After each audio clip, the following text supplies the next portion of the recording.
हाय मैत्रिणीनो, welcome back to my channel. घरगुती स्वाद या आपल्या यूट्यूब चॅनलमध्ये तुमचं खूप खूप मनापासून स्वागत आहे. तर पहा, आमच्याकडे या भाजीला घेवड्याची भाजी म्हणतात. तुमच्याकडे काय म्हणतात ते मला नक्की कमेंट करून सांगा. तर पहा, ही घेवड्याची भाजी आज आपण जरा वेगळ्या पद्धतीने करणार आहोत. तर पहा, ती कशी बनवायची आपण बघूयात. तर पहा, इथे मी आणि मेन म्हणजे ही भाजी खूप कमी साहित्यात आणि मसाले कमी प्रमाणात वापरलेले आहेत. तर पहा, इथे मी पाव किलो घेवड्याची भाजी छान अशी निवडून घेतलेली आहे. त्यानंतर मी 2 वेळा स्वच्छ अशी धुवून घेणार आहे. आता आपल्याला यातील पाणी काढायचं आहे. त्यानंतर मी एक टोमॅटो थोडासा मोठा असा चिरून घेतलेला आहे. त्यानंतर गॅसवरती कढई ठेवून त्यामध्ये 1 मोठा चमचा तेल घालणार आहे. तेल थोडंसं तापल्यानंतर आपल्याला त्यामध्ये जिऱ्याची फोडणी घालायची आहे. त्यानंतर आपल्याला त्यामध्ये कढीपत्ता घालायचा आहे. कढीपत्ता आणि जिरे परतून झाल्यानंतर मी 4 ते 5 लसणाच्या कुड्यांचे बारीक असे काप केलेले होते तेही फोडणीत घातले. थोडंसं परतल्यानंतर त्यामध्ये आता मी थोडीशी हळद घालते. बघा, जास्त प्रमाणात आपल्याला मसाले यूज करायचे नाहीयेत. फक्त हळद आणि घरगुती काळा मसाला आपल्याला फक्त यूज करायचा आहे. त्यानंतर एक टोमॅटो जो चिरला होता तो आता घालून घेऊयात. टोमॅटो आपल्याला पूर्ण असा मऊ होईपर्यंत आपल्याला छान असा तो परतायचा आहे. बघा, टोमॅटो आपला आता छान असा थोडासा मऊ झालेला आहे.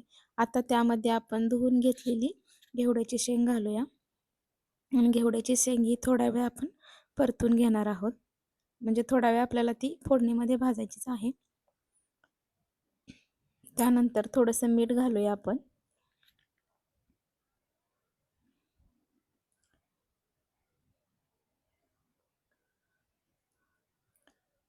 चवीनुसार मीठ घातले. आता आपण त्यामध्ये छान असं मिक्स करून घेऊन थोडा वेळ आपण त्याच्यावरती झाकण ठेवूया, म्हणजे आपली शेंग थोडीशी शिजली जाईल. बघा, 5 मिनिटानंतर मी झाकण उघडते. तर आपली बऱ्यापैकी शेंग भाजत आलेली आहे. आत्ता आपण त्यामध्ये थोडंसं घरचं तिखट, म्हणजे आपल्याला जसं तिखट आवडतं त्याप्रमाणे मी 1.5 चमचा काळं तिखट घातलेलं आहे. त्यानंतर अ, बारीक केलेलं खोबरं थोडं घालणार आहे आणि शेंगदाण्याचे कूट 3 ते 4 चमचे मी घालून घेणार आहे. एवढंच साहित्य आपल्याला वापरायचं आहे. तर आपण हे सगळं आता मिक्स करून घेऊयात. छान असं मिक्स केल्यानंतर आपल्याला ही शेंग शिजण्यासाठी, म्हणजे अगोदर शिजलेली आहेच, थोडीशी अजून जरा शिजण्यासाठी व्यवस्थितपणे थोडंसं पाणी घातलेलं आहे. म्हणजेच 1 फुलपात्रभर पाणी मी घातलेलं आहे. आता आपल्याला ह्याच्यावरती झाकण ठेवून अजून एक वाफ काढायची आहे. तुम्ही बघू शकता, थोड्या वेळाने आपली शेंग शिजलेली आहे. त्यामध्ये आता आपण भरपूर अशी कोथिंबीर घालूयात. तर पहा, ही शेंग खाण्यासाठी आपली रेडी आहे. ही भाजी एकदा नक्की ट्राय करा. खूप छान अशी आणि टेस्टी अशी खूप छान लागते. तर पहा, बघू शकता, ही भाजी आपण भाकरी चपाती कशाबरोबरही खाऊ शकतो.